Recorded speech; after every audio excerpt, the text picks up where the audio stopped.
नमस्कार दोस्तों, Indian civil servant के यूट्यूब चैनल पर आप सभी का स्वागत है। आज की वीडियो में हम लोग Vision IAS prelims test 2024 test number 2 को देखने जा रहे हैं। इससे पहले हम लोगों ने जो सो टेस्ट 1 का सीरीज जो है वो कंप्लीट कर लिया और आप जो सो उसका लेक्चर जो सो मेरे प्लेलिस्ट में जाकर चेक कर सकते हैं, वहाँ पे आपको देखने को मिल जाएगा। अदरवाइज आप डिस्क्रिप्शन बॉक्स में भी लिंक देख सकते हैं टेस्ट नंबर 1 का। ठीक ना। तो आज जो सो हम लोग विजन है इसका जो प्रीलिम्स का वो जो पीटी का टेस्ट है 2024 के लिए उसको देखने जा रहे हैं। इससे पहले अगर आप जो सो मेरे चैनल पे पहली बार विजिट करेंगे तो आप चैनल को शेयर और सब्सक्राइब कर लीजिएगा। चलिए फिर हम लोग जो सो आज की वीडियो को स्टार्ट करते हैं।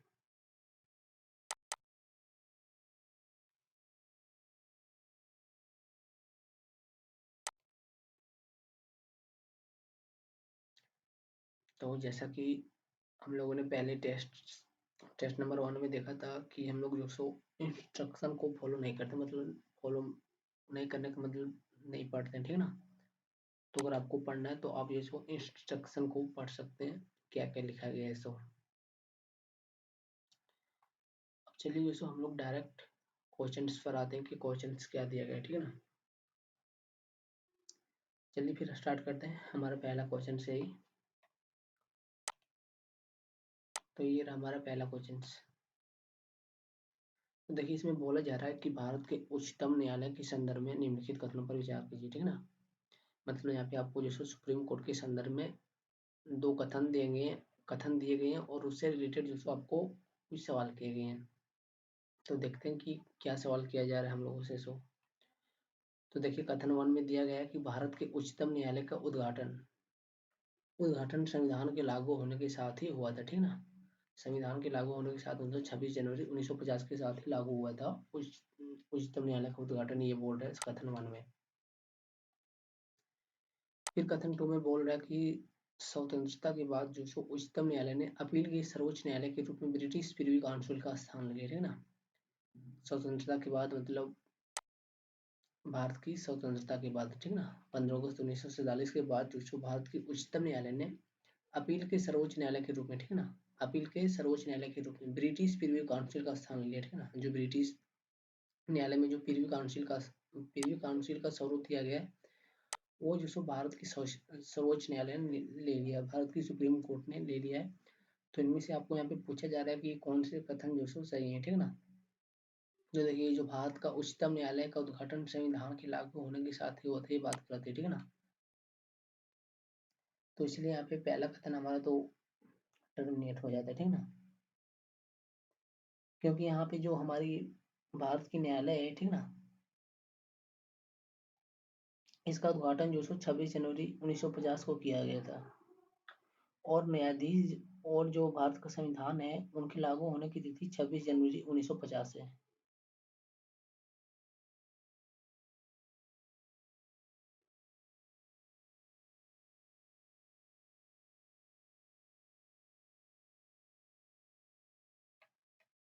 सॉरी, यहाँ पे हमने मिस्टेक कर दिया कि जो भारत का संविधान है वो तो 26 जनवरी 1950 को ही लागू हुआ था, लेकिन जो सर्वोच्च न्यायालय के जो यहाँ पे उद्घाटन हुआ था उसका जो सो 28 जनवरी को हुआ था। ठीक है ना। 28 जनवरी 1950 को। इसलिए हमारा पहला कथन गलत हो जा रहा है यहाँ पे।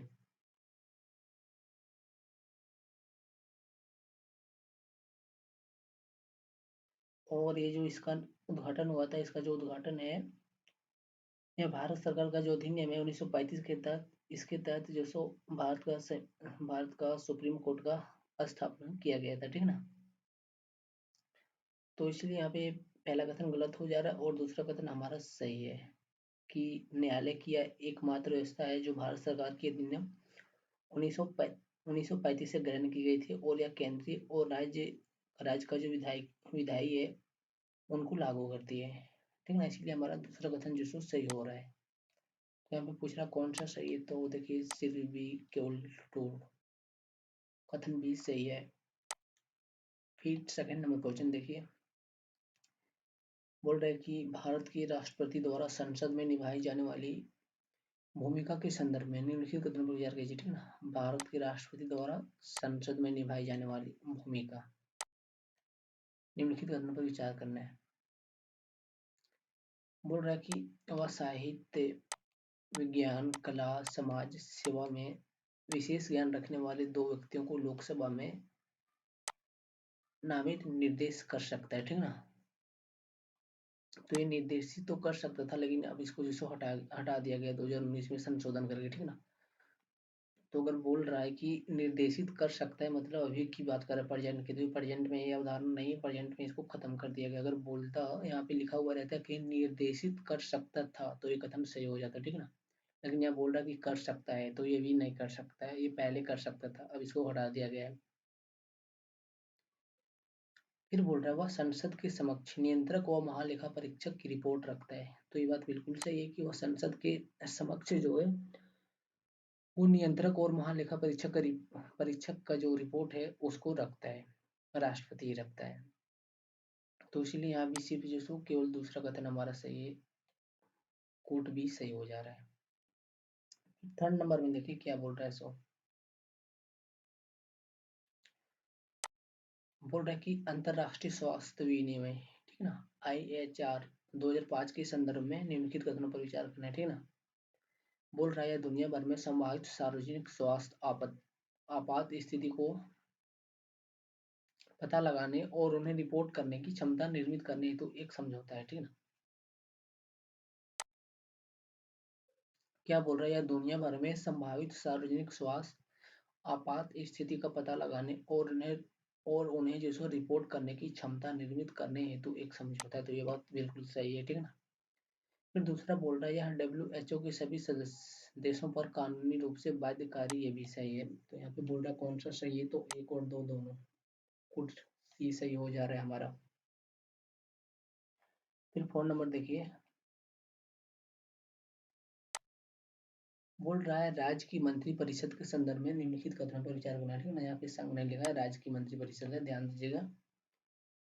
क्या बोल रहा है, सो देखिए, संविधान राज्य मंत्री परिषद में मंत्रियों की अधिकतम संख्या निर्दिष्ट नहीं करती, ठीक है ना। ये बोल रहा है हमारा पहला कथन में है। तो ये कथन जो सो हमारा गलत है, ठीक है ना। यहाँ पे जो सो निर्दिष्ट नहीं करता है, तो ये बात गलत है, वो निर्दिष्ट करता है, ठीक है ना। संविधान में ये बात निर्दिष्ट उल्लेख किया गया है संविधान में, कि संविधान में जो सो राज्य मंत्रिपरिषद की मंत्रियों की अधिकतम संख्या कितनी होगी, इसकी संख्या जो सो संविधान ने खुद ही निर्धारित किया है, ठीक है ना।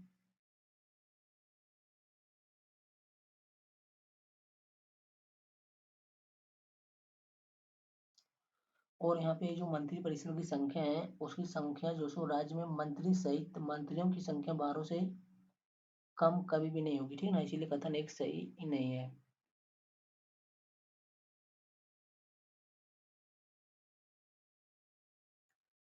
मतलब यहाँ पे मुख्यमंत्री सहित, ठीक है ना, CM प्लस मंत्री 12 से कम नहीं होगा, ठीक है ना। 12 से कम नहीं होगा, मतलब 12 से अधिक हो सकता है। तो इसीलिए यहाँ पे जो गलत हो जा रहा है हमारा पहला कथन।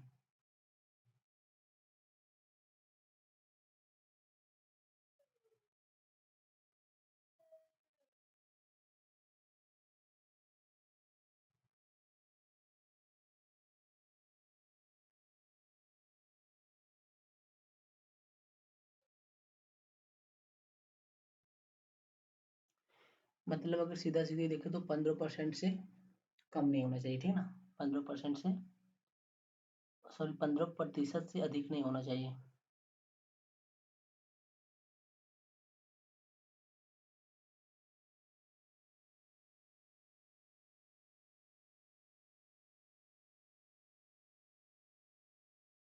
तो इसलिए यहाँ पे पहला कथन जो हमारा गलत हो जाता है कि संविधान राज्य मंत्री परिषद में मंत्रियों की अधिकतम संख्या निर्दिष्ट नहीं करता है। तो ये बात यहाँ पे बिल्कुल ही जो हमारा गलत है, ठीक है ना। संविधान में भले ही निर्दिष्ट नहीं किया गया, लेकिन वहाँ पे जो हमारा मुख्यमंत्री जो अपनी राज्य की जो विधानसभा का जो सीट है उसके अनुसार जो मंत्री परिषद की संख्या जो निर्धारित करती है, लेकिन बोल रहा है कि 15% से अधिक नहीं होना चाहिए। ठीक ना। और इसका जो निर्धारण किया गया था वो जो सो 91 संविधान संशोधन 2003 के द्वारा किया गया था, ठीक ना। और इसी में जो सो आर्टिकल 164 में वन ये जोड़ा गया था, जिसमें इसे रिलेटेड जो सो बातें बताया गया कि कितना होगा कितना नहीं होगा सो। फिर यहाँ पे दूसरा बोल रहा है मंत्रिपरिषद द्वारा, ठीक ना, मंत्रिपरिषद द्वारा राज्यपाल को दी गई सलाह की जांच किसी भी न्यायालय में नहीं की जाएगी। किसके द्वारा बोल रहा है? मंत्रिपरिषद द्वारा राज्यपाल को दी गई सलाह किसी भी न्यायालय में जांच नहीं की जाएगी। तो देखिए ये बात तो जो हमारा यहाँ पे है बिल्कुल ही सही है, ठीक ना, कि इसकी जांच जो सो किसी भी न्यायालय में नहीं होगा। इसीलिए यहाँ पे दूसरा कथन जो सो हमारा सही हो जा रहा है। तो इस तरह से हमारा यहाँ पे सिर्फ कुट भी सही हो रहा है। फिर 5 नंबर में देखिए क्या बोल रहा है सो। 5 नंबर में बोल रहा है कि निम्नलिखित में से कौन से देश विक्टोरिया झील की सीमा को स्पर्श करता है, ठीक ना। आईआर से रिलेटेड क्वेश्चन जो हमारा यहाँ पे आ गया है। तो देखिए विक्टोरिया झील को स्पर्श नहीं करती, विक्टोरिया झील की सीमा को स्पर्श नहीं करती है, ठीक ना। तो देखिए यहाँ पे पहला है झील की सीमा को स्पष्ट करता है। तो देखिए इसमें पहला है तंजानिया, ये तो स्पष्ट करता है। स्पर्श नहीं मतलब सॉरी स्पर्श मतलब उसको जो सो टच करता है, ठीक ना। तो उसकी सीमा तंजानिया जो सो उसको स्पर्श कर रहा है। फिर उगांडा भी स्पर्श कर रहा है और रवांडा जो सो नहीं करता, ठीक ना। फिर ये केन्या जो है, ये केन्या भी जो सो स्पर्श करता है। तो यहाँ पे तीनों सही हो जा रहा है, 1 2 4 तो 4 कूट सी सही हो जा रहा है, ठीक है ना। फिर 6 का देखिए क्या बोल रहा है सो। भारतीय संविधान भारतीय संविधान के संदर्भ में निम्नलिखित में से किनमें भारत में स्थानीय स्वशासन से संबंधित प्रावधान शामिल किए गए हैं, ठीक है ना। स्थानीय स्वशासन मतलब सबसे निचले लेवल की स्वशासन से रिलेटेड जो प्रावधान किसमें निहित किया गया, तो भाग 4, ठीक ना। तो ये बात बिल्कुल सही, भाग 4 से सही है। फिर बोला भाग 3 से नहीं है। फिर बोल रहा है अनुच्छेद 324 इनसे भी नहीं है। फिर बोल रहा है भाग 4, ये भी सही है, ठीक ना।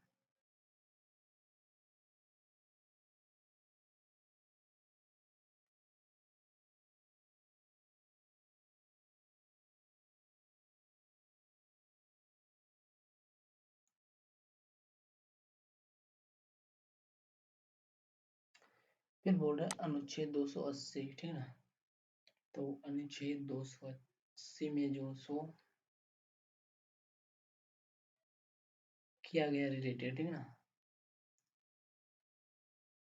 ये भी सही है, 1 भी और 4 भी और 5 भी। तो इस तरह से कोड टी सही हो जा रहा है हमारा।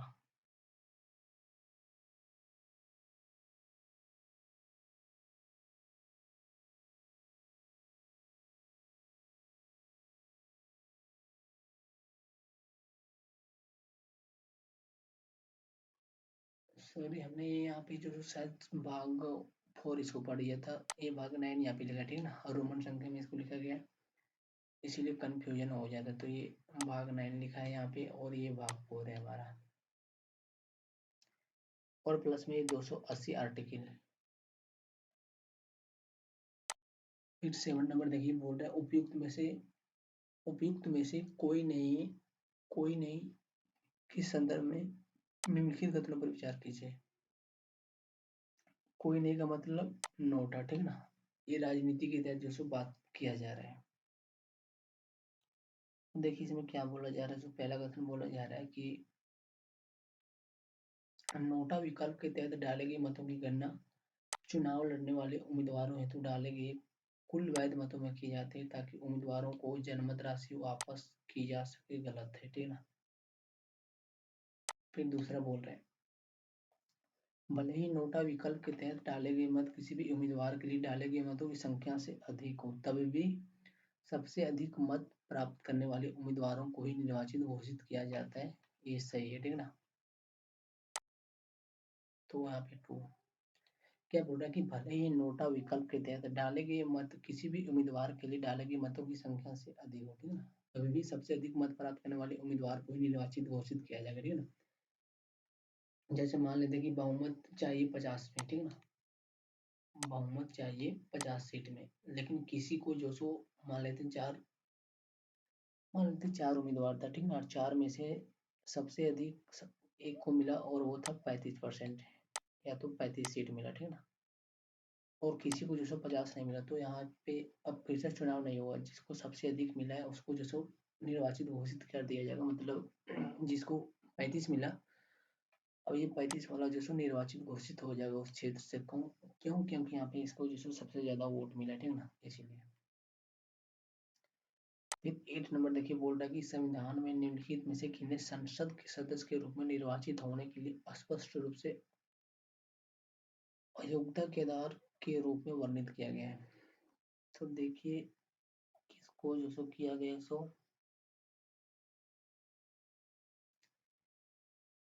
ठीक है ना, अयोग्यता का आधार क्या है, ये यहाँ संविधान में बोल रहा है। तो देखिए पहला क्या है,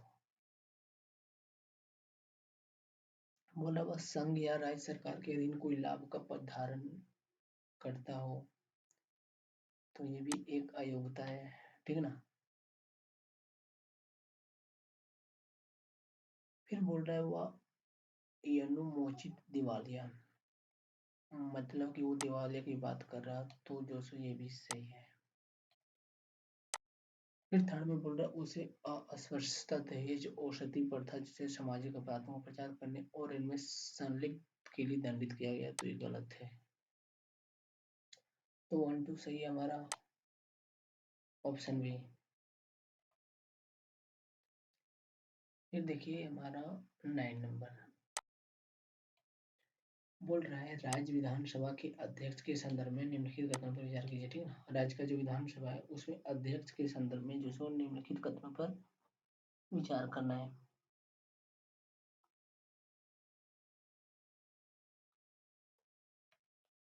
तो देखिए क्या बोल रहे हैं,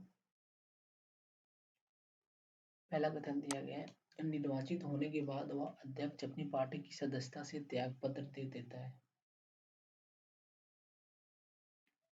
फिर बोल रहा है, यहाँ पे सही चूज करने के लिए बोला गया ना, तो ये तो गलत है, त्याग पत्र नहीं देता है। फिर दूसरा है, उसे विधानसभा के सभी तत्कालीन सदस्यों के बहुमत से पारित प्रस्ताव द्वारा हटाए, उसे विधानसभा के सभी तत्कालीन सदस्यों के बहुमत से पारित प्रस्ताव द्वारा हटाया जा सकता है, ये बात सही है, ठीक है ना।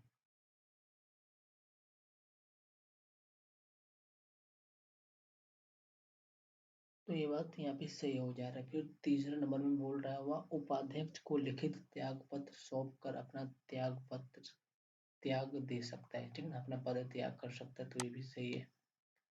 तो 2 और 3 सही सही उत्तर। फिर 10 नंबर बोल रहा है निम्नलिखित में से कौन से निम्नलिखित में से कौन राज्य विधानमंडल के विशेषाधिकारों का लाभ प्राप्त कर सकते हैं ना। राज्य का जो विधानमंडल है उनके विशेषाधिकारों का लाभ प्राप्त कर सकता है, वो कौन है। तो देखिए इसमें पहला है राज्यपाल, ये नहीं कर सकता है। फिर दूसरा राज्य के महाधिवक्ता, तो ये कर सकता है, ठीक है ना। फिर बोल रहा है कि राज्य का मंत्री, ये भी कर सकते हैं, राज्यपाल नहीं कर सकते हैं। तो 2 और 3 कोड सी सही हो गया हमारे यहाँ पर 10 में। फिर 11 में देखिए बोल रहा है क्या सो, बोल रहा भारत के उच्चतम न्यायालय के अधिकार क्षेत्र के संदर्भ में निम्नलिखित कथनों पर विचार करना है। उसका जो सो अधिकार क्षेत्र क्या है, और उसी से रिलेटेड यूसुफ कुछ यहाँ पे फैक्ट दिए गए हैं और उनसे रिलेटेड यहाँ पे कुछ सवाल किए गए हैं। तो देखिए हमारा पहला फैक्ट क्या है, सो इसमें बोल रहा है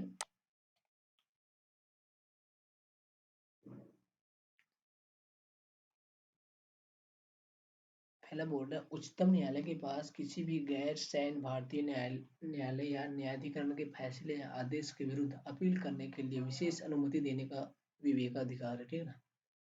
मतलब उच्चतम न्यायालय के पास किसी भी गैर सैन्य भारतीय न्यायालय, ठीक है ना, मतलब वो सैन्य नहीं होना चाहिए भारतीय न्यायालय का, या न्यायाधिकरण के फैसले या आदेश के विरुद्ध अपील करने के लिए विशेष अनुमति देने का विवेकाधिकार है, ये सही है। फिर दूसरा बोल रहा है उच्चतम न्यायालय किसी विधिक प्रथा, ठीक है ना, किसी कानूनी प्रथा या राष्ट्रपति द्वारा निर्दिष्ट सार्वजनिक मत के मामले पर अपनी राय देने से इनकार कर सकता है, ये भी सही है, ठीक है ना। वो राष्ट्रपति को राय राय देने के लिए बाध्यकारी नहीं है, ठीक है ना, तो वो इनकार भी कर सकता है, ये भी सही है। लेकिन अगर यहाँ रहता संविधान के मामले पर, ठीक ना, तो वो राय देने के लिए बाध्य हो सकता था, क्योंकि यहाँ पे ये विधिक लिखा है तो विधिक में वो बाध्यकारी नहीं है। फिर बोल रहे तीसरा नंबर पे उच्चतम न्यायालय अपने पूर्व के निर्णयों पर अड़िग रहने के लिए बाध्य नहीं है और न्याय या सामुदायिक कल्याण के हित में वह इससे भिन्न निर्णय भी ले सकता है, ठीक है।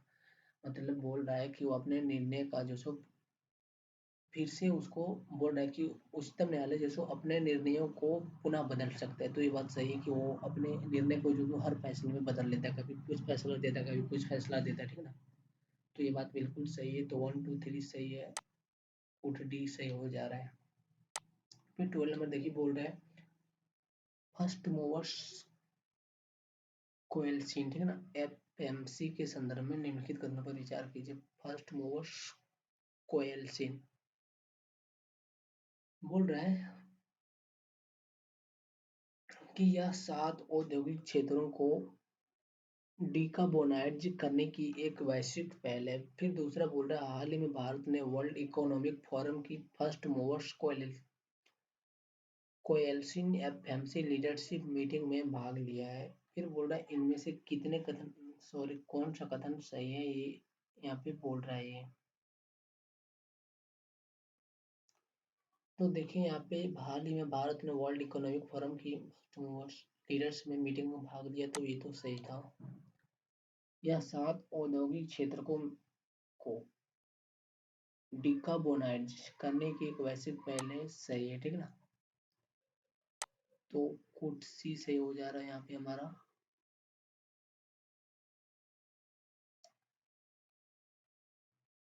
फिर 13 नंबर का देखिए बोल रहा है निम्नलिखित कथनों पर विचार कीजिए। पहला कथन में बोल रहे हैं हम लोगों को कि संपूर्ण भारत में अधीनस्थ न्यायपालिका की संगठनात्मक संरचना, नामकरण और क्षेत्राधिकार एक समान है। पूरे भारत की बात कर रहे थे, ठीक है ना। अधीनस्थ न्यायपालिका मतलब जो जिला स्तर पर होता है, जो सबसे निचले स्तर पर होता है, उसकी न्यायपालिका की संगठना की बात कर रहा है ये। फिर बोल रहा है मुंसिफ न्यायालयों के क्षेत्राधिकार का निर्धारण उच्च न्यायालय द्वारा किया जाता है, ठीक है ना। अब देखिए यहाँ पे बोल रहा है कौन सा कथन सही है।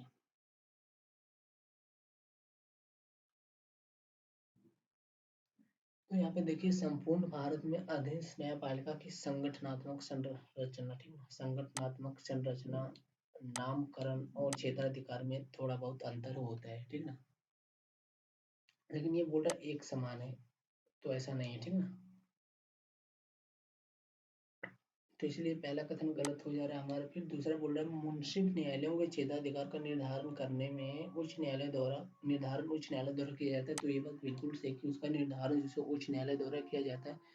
तो इसलिए यहाँ पे 13 का जो कोड बी हमारा सही हो जा रहा है, ऑप्शन बी केवल 2। फिर देखिए 14 नंबर में क्या बोल रहा है कि निम्नलिखित राज्यों में से कौन से पंचायत अधिनियम के प्रावधानों के अंतर्गत आते हैं, ठीक है ना। निम्नलिखित राज्यों में कौन से पंचायत यानी अनुसूचित क्षेत्रों तक विस्तार अधिनियम के प्रावधानों के अंतर्गत आते हैं। फिर बोल रहा है इसमें से पहला ऑप्शन दिया गया है कि आंध्र प्रदेश, महाराष्ट्र, मध्य प्रदेश, तमिलनाडु, कर्नाटक। नीचे दिए गए कोड का प्रयोग करके सही उत्तर चुनिए। तो देखिए इनमें से कौन सा अधिनियम के प्रावधानों के अंतर्गत आता है, तो इसमें से जो सो हमारा ये आंध्र प्रदेश आता है, महाराष्ट्र आता है और मध्य प्रदेश आता है, ये दोनों नहीं आता है, ठीक ना।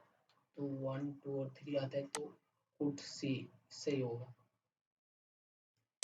फिर 15 नंबर का बोल रहा है, निम्नलिखित में से किन्हें राष्ट्रपति द्वारा मंत्री परिषद के परामर्श पर नियुक्त किया जाता है। निम्नलिखित में से किन्हें राष्ट्रपति द्वारा मंत्री परिषद के परामर्श पर नियुक्त किया जाता है। फिर बोल रहा है इसमें वित्त आयोग के अध्यक्ष और उसके सदस्यों को, तो ये तो सही है कि मंत्री परिषद की सलाह से नियुक्त किया जाता है।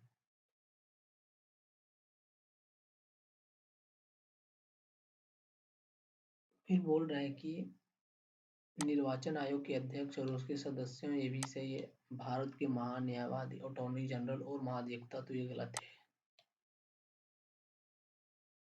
तो इसीलिए यहाँ पे कोड ये सही होगा, 1 और 2 दोनों को जो सो राष्ट्रपति के परामर्श पर नियुक्त किया जाता है।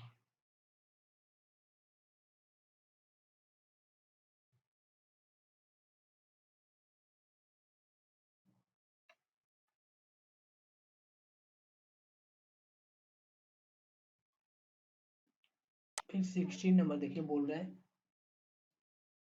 विपक्ष के नेता एलओपी के संदर्भ में निम्नलिखित कथनों पर विचार कीजिए।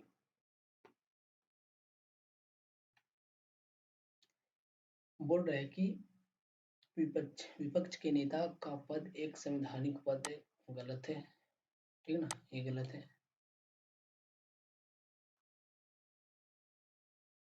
फिर बोल रहा है, सदन की कुल संख्या के 10वें हिस्से या उससे अधिक सदस्य संख्या वाले सबसे बड़े विपक्षी दल के नेता को उस सदन में विपक्ष के नेता के रूप में मान्यता दी जाती है, तो ये सही है।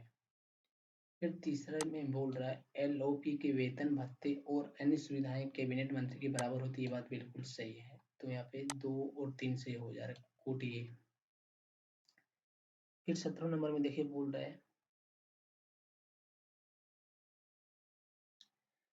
है कि उच्चतम न्यायालय में वरिष्ठ अधिवक्ताओं के संदर्भ में निम्नलिखित कथनों पर विचार कीजिए, ठीक ना। वरिष्ठ मतलब सीनियर और अधिवक्ता मतलब वही वकील, ठीक ना।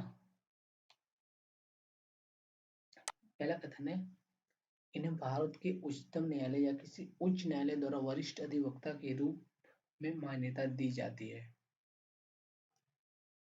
तो ये बात हमारे यहाँ पे सही हो जाता है, ठीक है ना, कि इन्हें भारत के जिस उच्चतम न्यायालय या किसी उच्च न्यायालय द्वारा वरिष्ठ अधिवक्ता के रूप में मान्यता दी जाती है, या तो उच्चतम न्यायालय द्वारा दिया जाता है या फिर उच्च न्यायालय द्वारा दिया जाता है।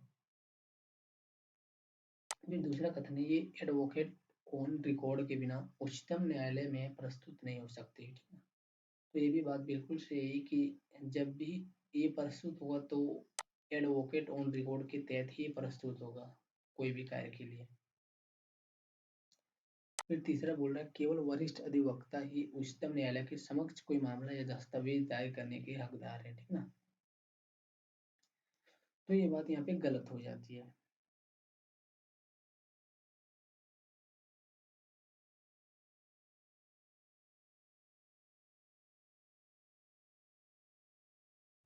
तो इसीलिए 3 गलत हो जा रहा है यहाँ पे, तो देखिए 3 गलत है तो कुछ ये सही है यहाँ पे।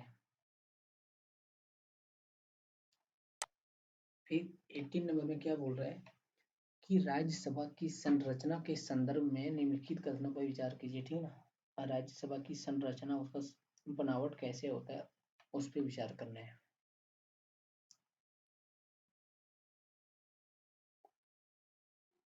बोल रहा है, राज्यसभा में सभी राज्यों को समान प्रतिनिधित्व प्रदान किया जाता है, गलत है, ठीक ना।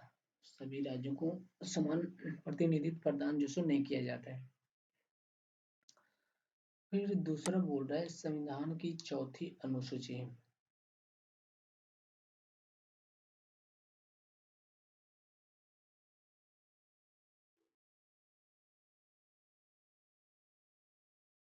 बोला संविधान की चौथी अनुसूची राज्यसभा में राज्यों और संघ राज्यों की सीट, ये सही है, लेकिन यहाँ पूछ रहा है कौन सा सही नहीं है, कौन सा गलत है, तो ये गलत है।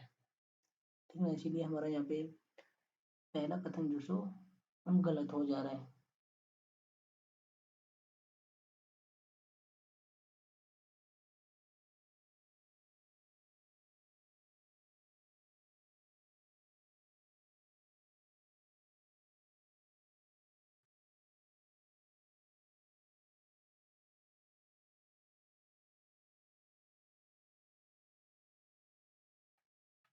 फिर चलिए देखते हैं हम लोग यहाँ पे, ये यहाँ पे गलत हुआ, कौन सा सही नहीं है, तो यहाँ पे 1।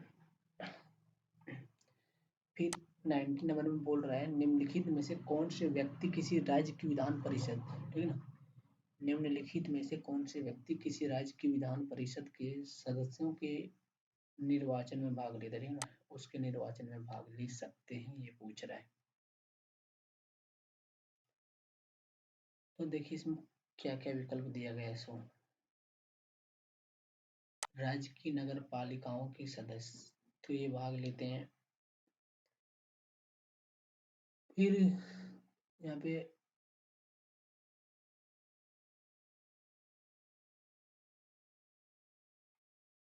राज्य में रह रहे 3 वर्ष से स्नातक करने वाले, ठीक है ना, ग्रेजुएशन डिग्री वाले। फिर थर्ड में है, राज्य में 3 वर्षों से अध्यापन कर रहे शिक्षक जो माध्यमिक विद्यालय से कम के ना हो।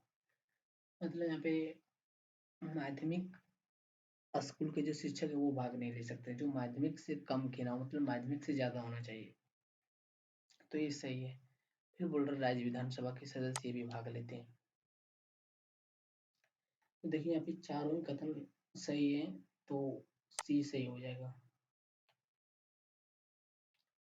फिर बोल रहा है 20 नंबर में कि महानगर योजना समिति के संदर्भ में निम्नलिखित कथनों पर विचार कीजिए। तो इसमें कथन दिया गया हमारा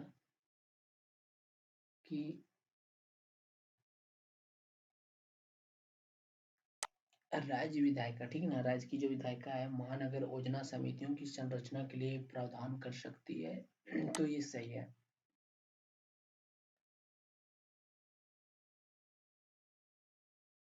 फिर बोल रहा है इसके 3/4 सदस्य महानगर क्षेत्र में नगर पालिका के निर्वाचित सदस्यों एवं पंचायतों के अध्यक्ष द्वारा अपने बीच में से चुने जाते हैं, ये गलत है। फिर तीसरा बोल रहा है इन समितियों के अध्यक्ष द्वारा विकास योजना को राज्य सरकार को भेजा जाता है, ये सही है। 1 और 3 सही है, कौन सा सही है? कोड सी सही है। फिर 22 में बोल रहा है कि निम्नलिखित में से किन मामलों में राज्यपाल राष्ट्रपति के निर्देश के बिना अध्यादेश जारी नहीं कर सकता, ठीक है। क्या बोल रहे हैं, निम्नलिखित में से किन मामलों में राज्यपाल राष्ट्रपति की निर्देश के बिना अध्यादेश जारी नहीं कर सकता, ठीक है ना। राज्यपाल जो है वो राष्ट्रपति के निर्देश के बिना अध्यादेश जारी नहीं कर सकता, कौन सा मामला ऐसा है, इसमें पूछा जा रहा है।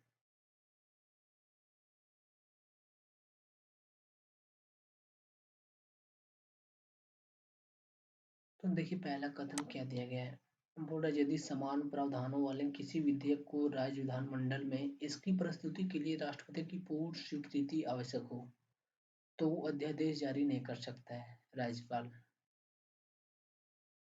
तो ये सही है यहाँ पे।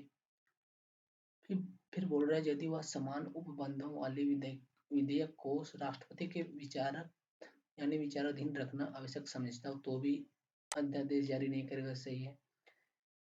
फिर तीसरा कथन है यदि राज्य विधानमंडल का समान प्रावधानों वाला कोई अधिनियम राष्ट्रपति की सहमति प्राप्त न होने की स्थिति में अमान्य हो गया, ठीक है ना, मतलब वो एक तरह से रद्द हो गया, तब भी जैसे वो राज्यपाल अध्यादेश जारी नहीं कर सकता है, तो कोट डी सही है। फिर 22 नंबर देखिए बोल रहा है राष्ट्रपति की क्षमादान शक्ति के संदर्भ में निम्नलिखित कथनों पर विचार कीजिए, ठीक है ना, पार्डन पावर के बारे में यहाँ पे पूछा जा रहा है। बोल रहा है परिहार का अर्थ है दंड की प्रकृति में परिवर्तन किए बिना उसकी अवधि को कम करना, ठीक है ना। मतलब यहाँ पे दंड की प्रकृति को चेंज नहीं करेगा वो, ठीक है ना, उसको चेंज नहीं करेगा लेकिन अवधि को कम कर देगा, तो ये सही है, परिहार का अर्थ यही है। फिर लघुकरण का बोल रहे हैं, लघुकरण में दंड के स्वरूप को बदलकर कम किया जाता है, ठीक है ना। लघुकरण, ठीक है ना, लघुकरण यानी दंड के स्वरूप को बदल कर कम किया जाता है, ठीक है ना। दंड के स्वरूप को भी बदल दिया जाता है और कम कर दिया जाता है, ये भी सही है। फिर बोल रहा है विराम में किसी दोषी को मूल रूप से दिए गए दंड को किसी विशेष परिस्थिति में कम किया जाता है, तो ये भी बात सही है। विराम मतलब उसको कम कर दिया गया, और कब किया जाता है, तो किसी विशेष परिस्थिति में कम किया जाता है, ऐसे नहीं किया जाता है, तो ये बात बिल्कुल सही है।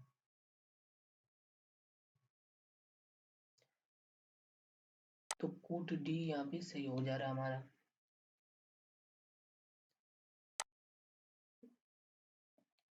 फिर 23 नंबर देखिए, बोल रहा है उच्चतम न्यायालय की स्वतंत्रता के लिए निम्नलिखित में से कौन से संवैधानिक सुरक्षा उपाय किए गए हैं, ठीक है ना। सुप्रीम कोर्ट की स्वतंत्रता के लिए निम्नलिखित में से कौन सा उपाय जिसको संविधान के द्वारा किया गया है, ये यहाँ पे चूज करने के लिए बोला जा रहा है। पहला दिया गया अपनी अवमानना के लिए दंड देने का अधिकार, सही है। फिर बोल रहा है अपने कर्मचारियों को नियुक्त करने की स्वतंत्रता, मतलब अपने जो अन्य जज हैं उनको नियुक्त करने की स्वतंत्रता है उन्हें। फिर बोल रहा है सेवानिवृत्ति के बाद वकालत पर रोक, ये भी सही है।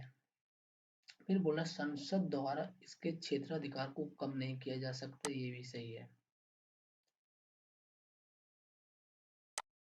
कोट डी चारों सही है, ठीक ना।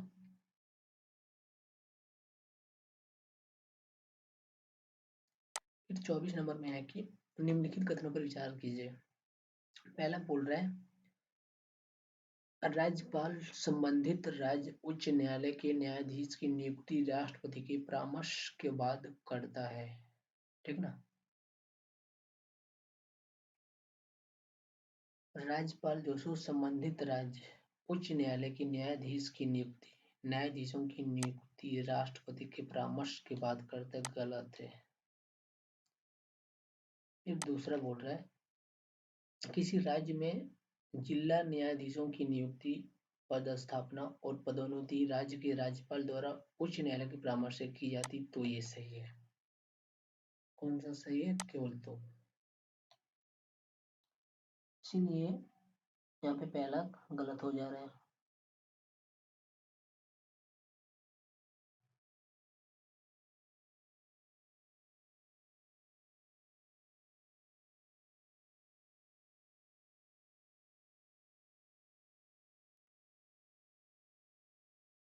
फिर हमारा यहाँ पे 25 नंबर है, बोल रहा मुख्यमंत्री की नियुक्ति के संदर्भ में निम्नलिखित कथनों पर विचार कीजिए। किसकी नियुक्ति, मुख्यमंत्री की नियुक्ति के संदर्भ में निम्नलिखित कथनों पर विचार कीजिए। तो देखिए इसमें पहला कथन क्या दिया गया, सो बोला भारत के संविधान के अनुसार मुख्यमंत्री के रूप में नियुक्त होने से पूर्व किसी व्यक्ति को विधानसभा में अपना बहुमत सिद्ध करना होता है।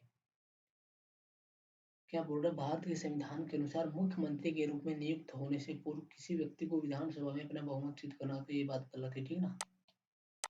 कोई भी व्यक्ति जो सो सीएम बन सकता है लेकिन उसको 6 माह के अंदर जो सो अपना बहुमत सिद्ध करना होता है, लेकिन यहाँ पे क्या बोल रहा है कि मुख्यमंत्री के रूप में नियुक्त होने से पूर्व, ठीक ना, नियुक्त होने से पूर्व, बाद में भी वो सिद्ध कर सकता है, पहला कथन गलत हो जा रहा है। दूसरा बोल रहा है कोई व्यक्ति जो राज्य विधानमंडल का सदस्य नहीं है, ठीक है, कोई व्यक्ति जो राज्य विधानमंडल का सदस्य नहीं है, मतलब विधानसभा का भी नहीं और विधान परिषद का भी नहीं, उसे मुख्यमंत्री के रूप में नियुक्त नहीं किया जा सकता, ये भी गलत है।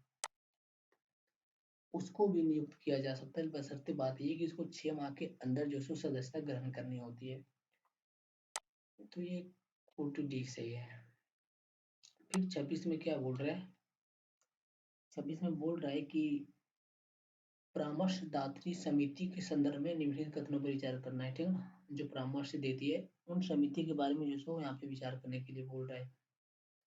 पहला है, ये समितियां मंत्रियों एवं संसद सदस्यों के बीच सरकार की नीतियों और कार्यक्रमों पर अनौपचारिक चर्चा हेतु मंच प्रदान करती, तो ये सही है।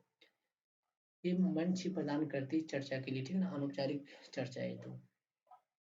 औपचारिक चर्चा तो संसद में हो जाती है। फिर बोल रहा है दूसरा, इन समितियों का गठन संसदीय कार्य मंत्रालय द्वारा किए जाते हैं, तो ये भी सही है, ठीक ना। इसीलिए कूट सी हमारे यहाँ पे सही हो जा रहा है।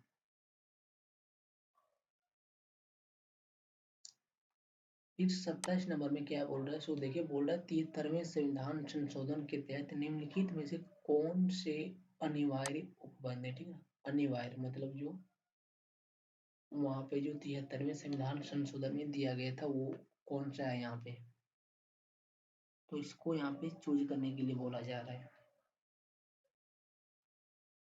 त्रिस्तरीय प्रणाली, ये सही है। फिर बोल रहा है ग्राम सभा का गठन, ये भी सही है। फिर बोल रहा है महिलाओं के लिए सीटों का आरक्षण, ये भी सही। फिर बोल रहा है पंचायतों को वित्तीय अधिकार देना, ये जो सो उसमें नहीं किया गया था।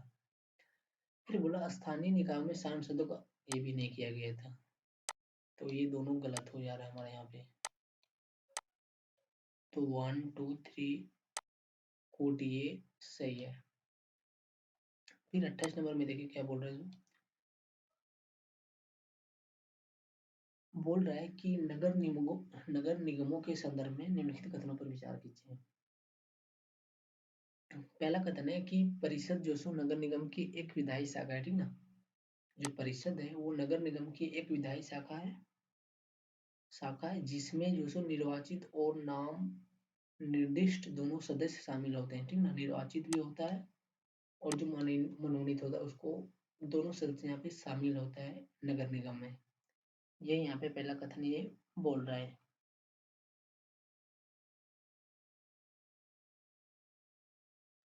तो ये तो सही है कि यहाँ पे दोनों ही शामिल होता है। फिर दूसरा बोल रहा है महापौर का मुख्य कार्य परिषद की बैठकों की अध्यक्षता करना। महापौर का मुख्य कार्य क्या है, परिषद की बैठकों की अध्यक्षता करना, तो ये बात सही है। फिर तीसरा बोल रहा है नगर आयुक्त जो है वो निगम का मुख्य कार्यकारी अधिकारी होता है, ये भी सही है। तो 1 2 3 सही है, तो कुछ डी सही है। फिर 29 में देखिए क्या बोल रहे हैं, सो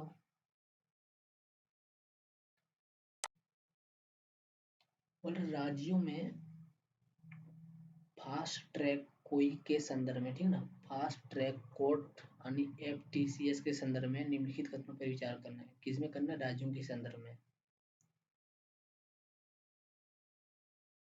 बोल रहे एफटीसीएस का गठन संबंधित उच्च न्यायालयों के परामर्श से राज्यपाल द्वारा किया जाता है, गलत है।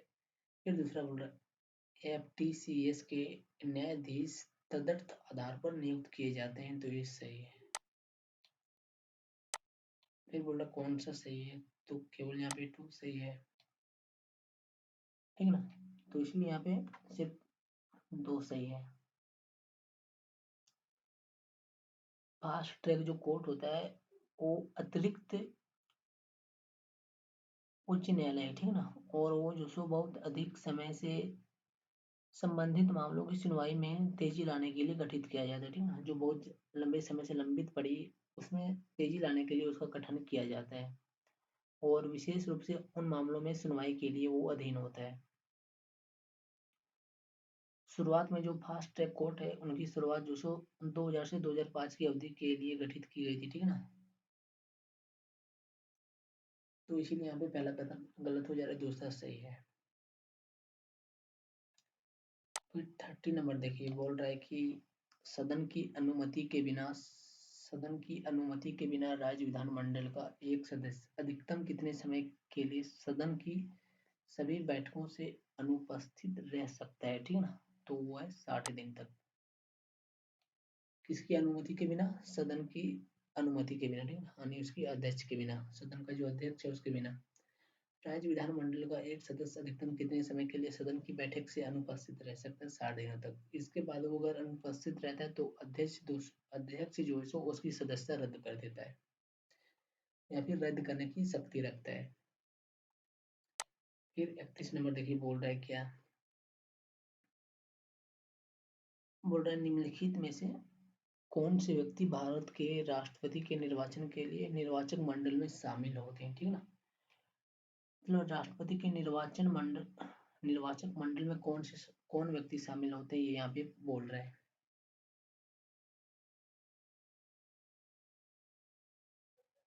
पहला है संसद के दोनों सदनों के नाम निर्दिष्ट सदस्य, ठीक ना, मतलब मनोनीत सदस्य।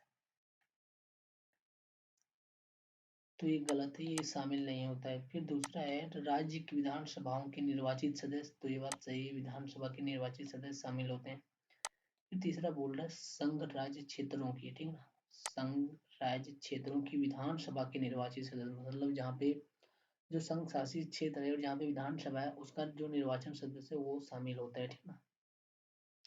तो 2 और 3 यहाँ पे सही हो जा रहा है। जैसे हम आपको डायरेक्ट जो सो पॉइंट में बताते हैं, ठीक ना। संसद के दोनों सदनों के निर्वाचित सदस्य इसमें शामिल होता है, प्लस में जो राज्य की विधानसभा है उनका जो निर्वाचित सदस्य है वो भी शामिल होता है। और जो संघ शासित क्षेत्र है जैसे दिल्ली हो गया, पुदुचेरी हो गया, उनका जो विधानसभा है उनके निर्वाचित सदस्य जो यहाँ पे शामिल होते हैं। तो इसीलिए यहाँ पे संसद के दोनों सदनों को ये जो मनोनीत है ये शामिल नहीं होता है, 2 और 3 शामिल होता है, ठीक है। कोड भी सही है। फिर 32 नंबर बोल रहा है कि निम्नलिखित में से किन विशेष परिस्थितियों में संसद राज्य सूची में शामिल विषयों पर कानून बना सकती है, ठीक ना। कौन सी विशेष परिस्थिति है जब संसद जो राज्य विशेष सूची पर कानून बना सकती है।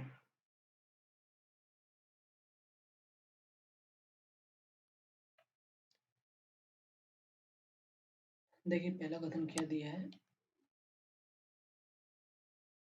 बोल रहे राज्यसभा के एक संकल्प द्वारा समर्थित राष्ट्र हित में, ठीक ना। अगर राज्यसभा जो सो एक संकल्प द्वारा ऐसा करे तो, और कब होगा वो, राष्ट्र हित में, तो ये बात सही है। फिर दूसरा है कि दो या दो से अधिक राज्यों के, ठीक ना, संसद से अनुरोध करने की स्थिति में, ठीक ना, कम से कम दो या अधिक राज्यों से अगर दो या अधिक राज्यों से संसद से अनुरोध करे तब भी बना सकता है। तीसरा है अंतरराष्ट्रीय संधियों और समझौतों को लागू करने में भी बना सकता है, ठीक है, उसमें भी जो राज्यों की अनुमति जरूरी नहीं है। फिर चौथा है राज्य विधानसभा चुनाव के कारण आदर्श आचार संहिता लागू होने की स्थिति में उस टाइम संसद जो राज्य विषय में कानून नहीं बना सकती है। तो 1 2 3 सही है, 1 2 3 कूट डी। फिर 33 नंबर देखिए क्या बोल रहे हैं सो, बोल रहे राज्यपाल की अध्यादेश जारी करने की शक्तियों के संदर्भ में निम्नलिखित कथनों पर विचार कीजिए। बोल रहा है यह राज्य विधानमंडल की विधायी शक्ति के साथ से अस्तित्व है, ठीक ना, विधायी शक्ति के साथ भी जो सो अस्तित्व है इसका, उसमें भी जारी कर सकता है। फिर दूसरा बोल रहा है यह विवेकाधीन शक्ति नहीं, ठीक ना, ये भी सही, यह राज्यपाल की विवेकाधीन शक्ति नहीं है, वो जो सो वो राष्ट्रपति की परामर्श पर करता है, ठीक ना, और राष्ट्रपति की परामर्श पर ही वो जो सो सब कुछ यहाँ पे निर्णय लेगा, तो इस गलत, विवेकाधीन शक्ति नहीं, ये बात सही है। फिर तीसरा है राज्य विधायिका के पुनः समवेत होने के 6 माह के उपरांत अध्यादेश समाप्त हो जाता है, ये गलत है। 1 2 सही है, तो कूट ये सही है।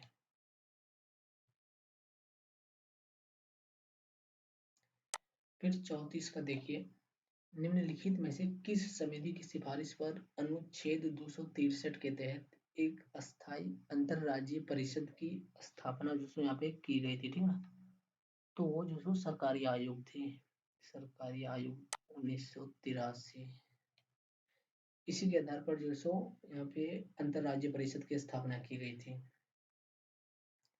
एक 35 देखिए क्या बोल रहा है सो, बोल रहा है चौधरी रहमत अली के संदर्भ में, ठीक है ना, चौधरी रहमत अली के संदर्भ में निम्नलिखित कथनों पर विचार कीजिए। बोल रहा है उसे पाकिस्तान प्रतिपादन शब्द के प्रतिपादन का श्रेय दिया जाता है। ठीक ना, तो ये बात सही है।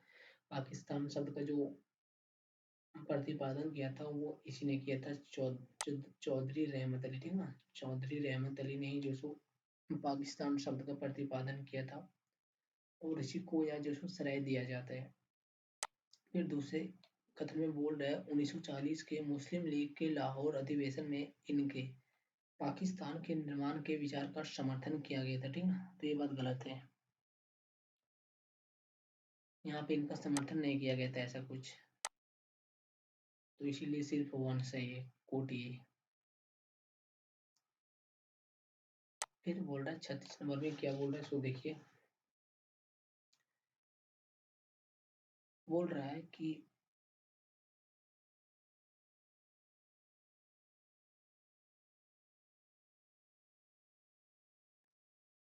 ग्राम सभा के संदर्भ में निम्नलिखित कथनों पर विचार कीजिए।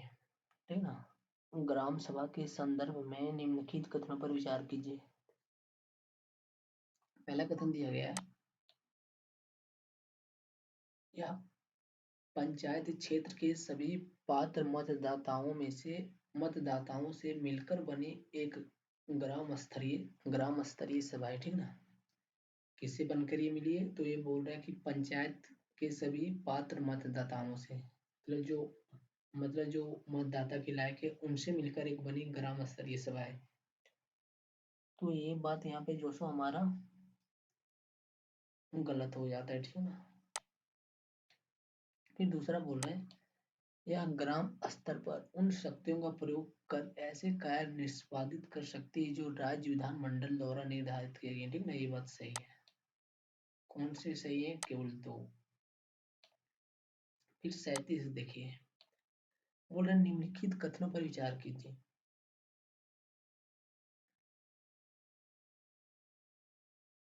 बोल रहे ट्रांसक्रिप्टोम एक कोशिका में विद्यमान सभी आरएनए अणुओं का एक पूर्ण समुच्चय होता है जो डीएनए से अनुवांशिक जानकारी प्राप्त करती है, तो ये बात सही है। फिर दूसरा बोल रहा है आरएनए एक न्यूक्लिक एसिड है जो सभी जीवित कोशिकाओं में मौजूद होती है, ये भी सही है, कोट सी। फिर 38 नंबर देखिए क्या बोल रहा है सो, बोल रहा है पैगाह मकबरे के संदर्भ में निम्नलिखित कथनों पर विचार कीजिए। ठीक ना, पैगाह मकबरे के संदर्भ में जो सो यहाँ पे कुछ कथन दिए गए हैं और उनसे रिलेटेड कुछ सवाल हैं। पहला बोल रहा है कि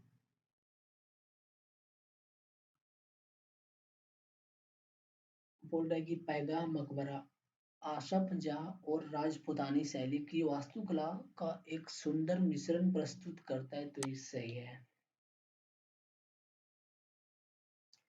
फिर दूसरे नंबर पे बोल रहा है यह पैगाम हैदराबाद रियासत में सर्वोच्च श्रेणी के कुलीन थे, ये भी सही है। फिर तीसरे नंबर में बोल रहा है यह लाल संगमरमर से निर्मित है जो उत्कृष्ट रूप में डिजाइन किए गए इंटीरियर के कारण आगंतुकों को आकर्षित करते हुए गलत है। ठीक है ना, 1 2 सही है, कोटी ए सही है।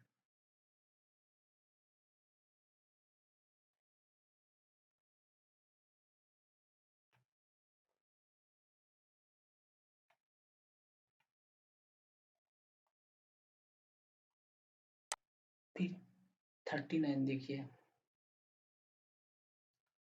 बोल रहा है निम्नलिखित में से किस देश ने हाल ही में अपने क्षेत्र में वनों को बहाल करने के लिए शाहबलूत चेस्टनट चेस्टनट के वृक्ष को आनुवंशिक रूप से संशोधित किया है। ठीक ना, कौन सा देश है शायद, तो ये जो सो हमारा यहाँ पे अमेरिका है।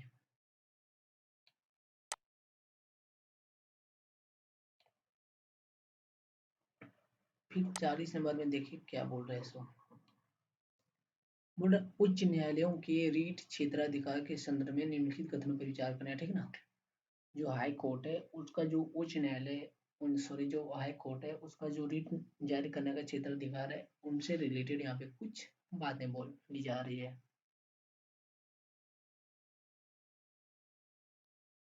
पहला कथन क्या बोल रहा है कि उच्चतम न्यायालय के विपरीत, ठीक ना, उच्चतम न्यायालय के विपरीत उच्च न्यायालय किसी साधारण कानूनी अधिकार को लागू करने के लिए भी रीट जारी कर सकती है, ठीक है ना। किसी साधारण कानूनी अधिकार को, ये सही है कि सुप्रीम कोर्ट जो सिर्फ मौलिक अधिकार के लिए रीट जारी करती है, लेकिन उच्चतम न्यायालय जैसे अन्य मामले पर भी रीट जारी कर सकती है। तो यहाँ पे उच्च न्यायालय की क्षेत्र जो बड़ी हो जाती है उच्चतम न्यायालय से, ये बात सही है। फिर दूसरा है रीट क्षेत्राधिकार संविधान की मूल संरचना का भाग है। तो ये बात भी जैसे हमारे यहाँ पे सही है, ठीक है। रीट क्षेत्राधिकार का जो बात है वो संविधान का बात है, ठीक है। संविधान की मूल संरचना का भाग है। तो यहाँ पे दोनों कथन सही है, तो एक और दो दोनों सही है, तो कोट सी सही हो जाता है हमारा यहाँ पे। फिर 41 नंबर देखिए क्या बोल रहा है सो।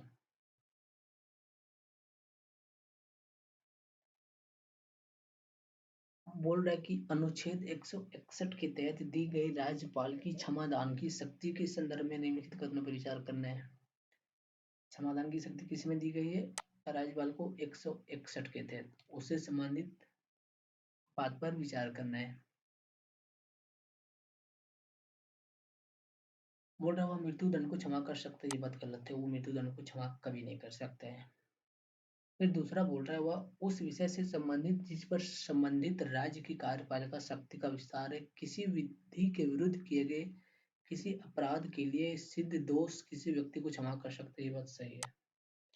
वह सिर्फ ऐसे व्यक्ति को ही क्षमादान दे सकता है जिसका संबंध जो सो उसके राज्य में किए गए कार्यपालिका की शक्ति तक है, ठीक ना। मतलब मान लेते हैं कि अगर कोई व्यक्ति ने अपराध कर दिया और अगर वो दूसरे राज्य का है और वो दूसरे राज्यपाल से क्षमादान मांगेगा तो नहीं देगा, ठीक ना।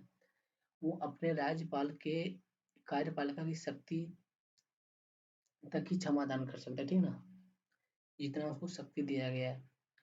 तो अपने राज्य के अंदर तक ही अपराध के लिए क्षमादान दे सकते हैं। दूसरे अगर संघ के जो क्षेत्र है उसमें अपराध करता है तो उसमें जो राज्यपाल क्षमादान नहीं दे सकता, उसमें राष्ट्रपति क्षमादान दे सकता है। तो ये बात बिल्कुल सही है। तो दूसरा सही है, तो यहाँ पे कोर्ट भी हमारा सही हो जाता है। फिर 42 नंबर देखिए क्या बोल रहा है इसको। मतलब बोल रहा है भारत के उच्चतम न्यायालय के न्यायाधीशों के संदर्भ में निम्नलिखित कथनों पर विचार कीजिए। पहला कथन क्या है? बोल रहा है कि यहाँ पे कोई व्यक्ति जो किसी भी उच्च न्यायालय में 10 वर्षों से अधिक समय तक अधिवक्ता रहा हो उच्चतम न्यायालय के न्यायाधीश के रूप में नियुक्त किया जा सकता है, सही है। फिर दूसरा बोल रहा है संविधान ने उच्चतम न्यायालय के न्यायाधीशों के कार्यकाल के साथ साथ उसकी न्यूनतम आयु भी निर्धारित नहीं की है, ठीक ना। ये भी बात सही है कि उसकी न्यूनतम आयु तो निर्धारित नहीं की है, लेकिन इसकी कार्यकाल जिसने निर्धारित किया है, ठीक है। तो ये बात सही हो जा रहा है। तो 1 और 2 दोनों सही। तो यहाँ पे कोट सी हमारा सही हो जाता है, ठीक ना। कोट सी सही हो जाता है। फिर 43 देखिए क्या बोल रहे हैं सो हमारे यहाँ पे। 43 में बोल रहा है कि हाइपरसोनिक प्रौद्योगिकी प्रदर्शनवान HSTDB के संदर्भ में निम्नलिखित कथनों पर विचार कीजिए। बोल रहा है यह अरेंजमेंट इंजन द्वारा संचालित मानव रहित प्रदर्शन विमान है, ठीक ना। क्या बोल रहा है? मानव रहित, गलत है। फिर दूसरा बोल रहा है यह प्रणोदन के लिए वायुमंडलीय ऑक्सीजन का उपयोग करता है, ठीक ना। प्रणोदन के लिए, ठीक है, ये सही है। कौन सा सही है? बी सही है। फिर 44 देखिए क्या बोल रहा है सो। बोल रहा भारत के राष्ट्रपति के संदर्भ में निम्नलिखित कथनों पर विचार कीजिए। बोल रहा वह कितने भी बार पुनः निर्वाचित होने के लिए पात्र होता है, सही है। भारत में राष्ट्रपति को कितना बार भी आप निर्वाचित कर सकते हैं, ये बात सही है। फिर दूसरा बोल रहा उसे संविधान द्वारा निर्धारित परिलब्धियां और विशेषाधिकार प्राप्त होते हैं, गलत है। फिर दूसरा बोल रहा है इसमें क्वालिफाइड और पॉकेट वीटो की शक्तियां निहित होती है, ये भी गलत है।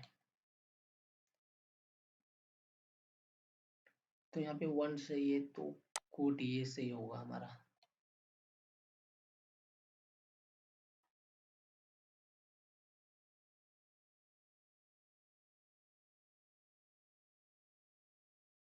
भारत का जो राष्ट्रपति है उसके पास जो सो 3 वीटो शक्ति है, ठीक ना।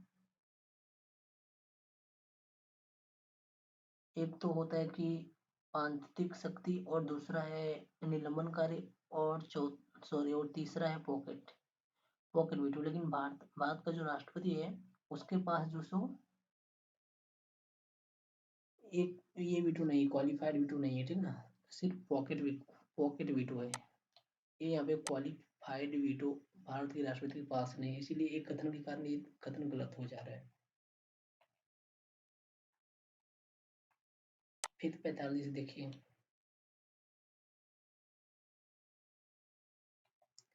बोल रहा है फायर एल्ड पहल के संदर्भ में निम्नलिखित कथनों पर विचार कीजिए।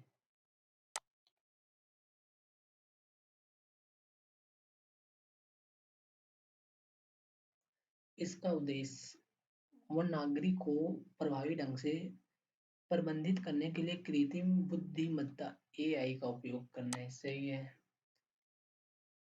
इसे विश्व आर्थिक मंच द्वारा लॉन्च किया गया, ये भी सही है, कोट सी सही है। फिर 46 में क्या बोल रहे हैं सो देखिए, बोल रहा है निम्नलिखित कार्यों में से कौन से किसी राज्य के मुख्यमंत्री द्वारा किए जाते हैं।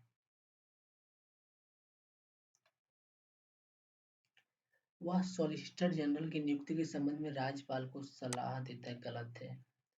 वह अंतर राज्य परिषद की अध्यक्षता करता है, गलत है। वह राज्य योजना बोर्ड का अध्यक्ष होता है, ये सही है। सही उत्तर कोट सी, ठीक ना।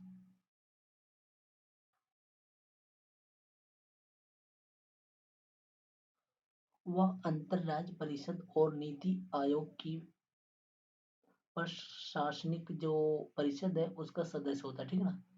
इन दोनों की अध्यक्षता, और इन दोनों की अध्यक्षता जो है वो प्रधानमंत्री करता है, सीएम नहीं करता, ठीक ना। लेकिन यहाँ पे बोल रहा है कि अंतर राज्य परिषद की अध्यक्षता जो सो मुख्यमंत्री करता है, ठीक ना।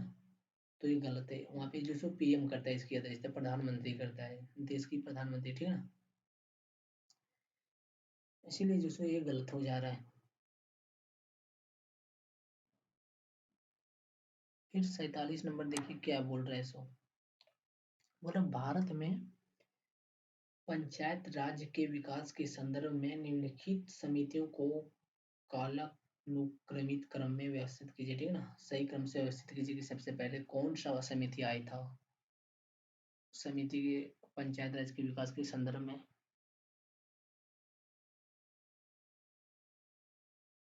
तो ये तो आया था पहले अशोक मेहता समिति, ठीक ना।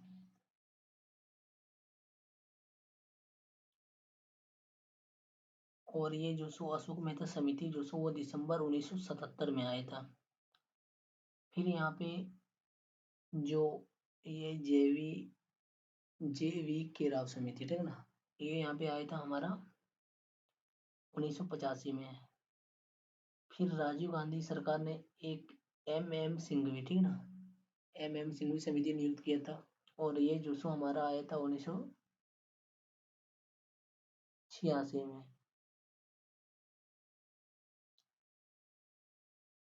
और 1988 में आया था, कांग्रेस पार्टी ने बीएन की अध्यक्षता की थी, सॉरी बीएन समिति की अध्यक्षता की थी।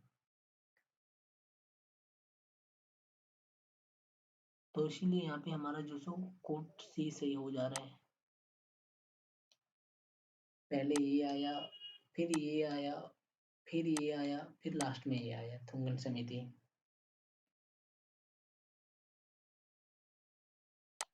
फिर 48 नंबर देखिए,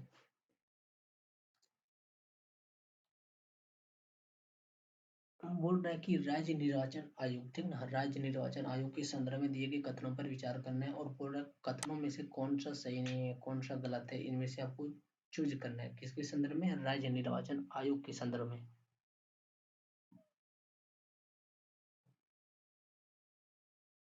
इसमें राज्यपाल द्वारा नियुक्त एक राज्य चुनाव आयुक्त होता है। तो ये बात तो सही। फिर बोल रहा है पंचायत चुनाव के लिए मतदान सूची तैयार करते हैं, ये भी बात सही है।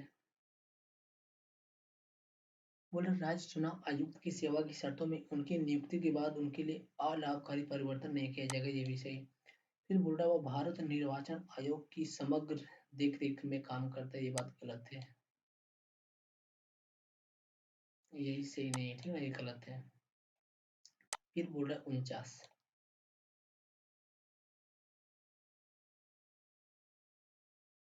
बोल रहा पंचायतों की अवधि के संदर्भ में निम्नलिखित कथनों पर विचार कीजिए, ठीक ना। पंचायत में जो पंचायत स्तर में जो होता है स्थानीय स्थानीय स्वशासन, उसके संदर्भ में जो सो विचार करना है।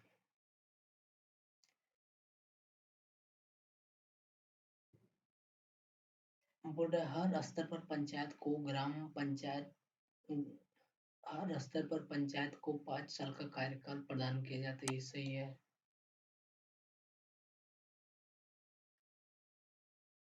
फिर बोल रहा है किसी पंचायत के समय से पहले भंग होने पर हर बार नए सिरे से चुनाव कराया जाना चाहिए, तो ये बात गलत है, नए सिरे से चुनाव उसका नहीं होता है, ठीक ना।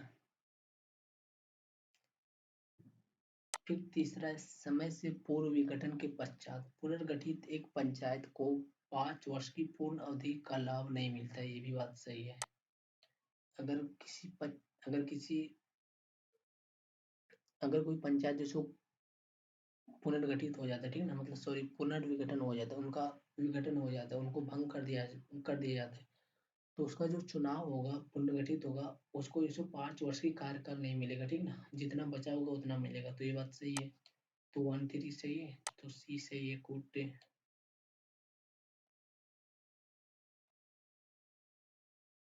फिर 50 नंबर देखिए, बोल रहा है निम्नलिखित पर विचार कीजिए। कथन ये है भारत का राष्ट्रपति संसद का अभिन्न अंग होता है, ठीक ना।